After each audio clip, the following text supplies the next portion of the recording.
Hey guys, Tamarack's Treehouse here, coming at you. Today is the day that I will be breaking down my Earth Elemental table and getting ready to put up the Water Elemental table, which is really cool. Looking forward to that, but just wanted to kind of take a tour through the build with the lights on, because I guess sometimes it's hard to see with all the other lighting effects that I've got going on. But, this was an elemental plane that I had them go through. They had to collect these lights along the way with this, magical torch that I gave them. And once they collected all the lights along the different path, they were able to progress higher, different levels higher and then higher into these floating islands. And when they got to the final end, this little plinth or pillar at the end, the magical lights that they collected in the torch kind of transferred into that, and then a portal opened up and they were able to get back to the center area where they were now able to rest up and get ready to move into the water plane. So just kind of dissecting the build a little bit here, we've got some of these Erenthor Mountain and Wildland pieces that I kind of just stacked up and threw some rock elemental type miniatures in here. I use the rock elemental stat block, or the earth elemental stat block for these little guys, or actually these guys here, which are 3D printed from Archvillain Games. Printed them out and painted them up before the session started. And then these little boulder dudes, they're called something else in the handbook, but I just gave them some minor earth elemental stats. The one thing that I really wanted to portray here was that this was like a earth elemental plane of chaos. So the rock elementals are like throwing boulders and logs, and things are crashing and banging in midair. The sky is open swirls of stars, and that the rocks are just enjoying immensely, just hurling boulders at each other. Some are hitting each other and exploding. Anytime the party threw somebody off a ledge, it exploded. And these big dudes are throwing these gigantic boulders. So every round I basically made a lair action where they all had to give me a DC 15 dex save, and anytime they failed, I just rolled 3d6. So even though they didn't fight all of these earth elemental monsters, they were able to bypass a lot of them. They were still getting chipped away by these exploding rocks and tree branches and mounds of earth that were just being tossed and thrown. A lot these gigantic boulders by this guy here. It was an Apex Primordial from Dwarven Forge there. And meanwhile, anytime that I gave them, I tried to minimize the ability to get from point A to point B, but I didn't want to take things away from them like flying or teleportation. So we had one guy in the party that was like flying and blinking, flying and blinking, flying and blinking, and he was just grabbing all the little lights along the way that they had to collect. And once they collected all the lights, and they got to the very top, this plinth here would suck the light out of the torch that they had and start activating, opening up a portal, and they were able to pass through. But I didn't make it that once one person got through, they all got through. They still had to all get through. So they were being very creative. So what I did was I did allow them, though, that they were able to jump, kind of like John Carter on Mars. When they jumped, I gave them, if they were kicking off of something, I gave them movement and a half. And if they weren't kicking off anything, then I allowed them to continue their jumping action for up to their movement. So they were able to jump from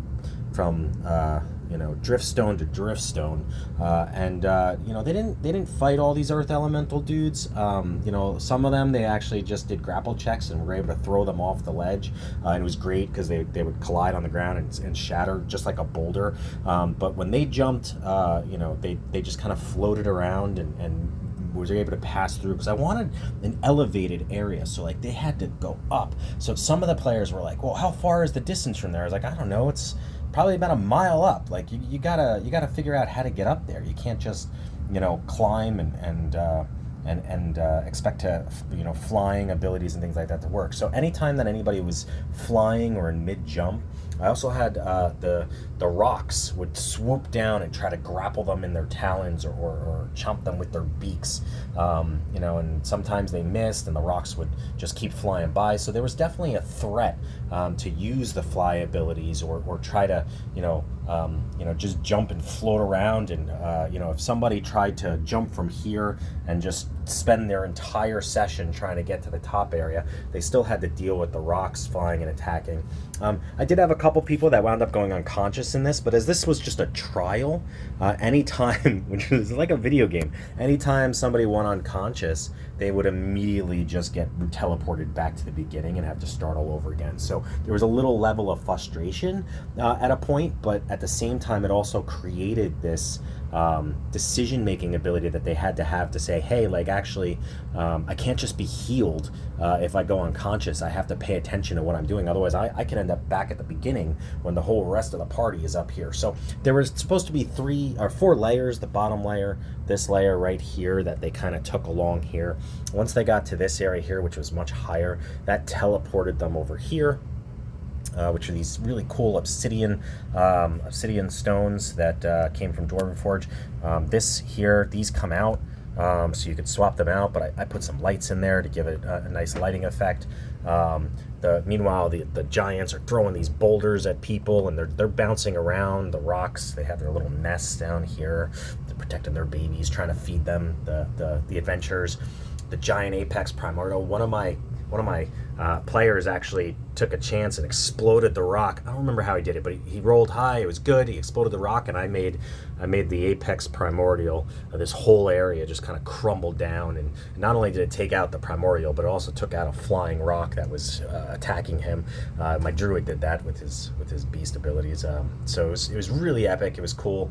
Actually, when he went down, I rewarded the players by stopping the legendary rounds, so they were able to make it through a little bit quicker because they were mostly at the end here. So there's a little portal here. They touch that, it portals them over here, and then my fighter wound up taking on this guy right here, which was like a rock myrmidon, however you say that, and he was really interested in taking the rock hammer, which is interesting. So I allowed it after he beat him.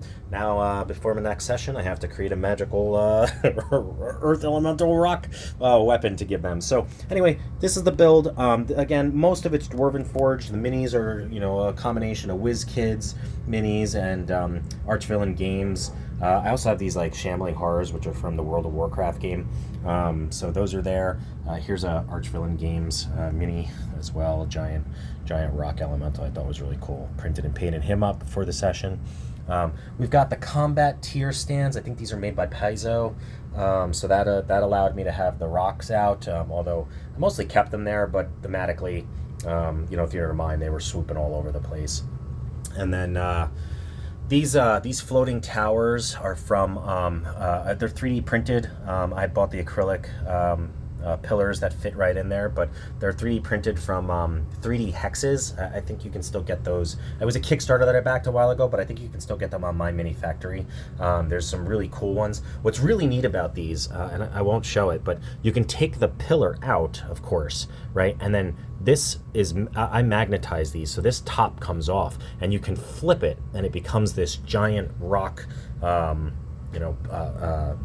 a piece that you can put on the table, which is really awesome as well. There's some smaller ones as well that I didn't use on the table, kind of like this one. And I just stacked some Dwarven Forge stuff on there to give it the elevated look. I don't know, the players really enjoyed it. I had the lightning effects going on the ceiling the whole time, and the lightning sounds, and I used the projector screen to give that earth elemental plane star sky-like thing with rocks floating in the background and the music going. And when they were all done, again, they just kind of teleported back over here where I have the center room that spins, and meanwhile it's spinning, and they're going to be asking the panda some questions, and he'll give them some stories about the creation of the universe, etc., etc. So the earth elemental plane has been defeated, and now the story that the panda gave told them that the story of creation started with earth, then water, which is where they'll go next, and then air, and then fire, and then when they complete fire, life will show up, which I don't have on the table at the moment. Got to keep some things hidden, right? So anyway, this is the build with the lights on, a little description, walkthrough of it. Hope you enjoyed. I don't know if I mentioned it, I might have, but this is from Schleich miniatures or action figures. You can get them on eBay or Amazon. This is, I think, their Elridor collection. I just thought it was a really cool mini. I got him used. He probably won't hit the table too often, so got him like 12, 13 bucks, something like that on there. If you like those, they've got really cool ones. There's like a shadow one, an ice one. There's a bunch of different kinds that are very similar, and then some pretty cool minis when you want something really large that still kind of fits in with the D&D size, 28, 32 millimeter type creatures. So anyway, hope you all enjoyed. Thanks for spending some time with me. If you like this, again, of course, please like and subscribe. Channel's starting to grow a little bit. It's kind of fun. But it'd be cool if I could hit the first 100 subscribers. So tell your friends, tell your family. Anyway, thanks for stopping by, and let me know if you have any questions or comments below in the chat. Take care, guys.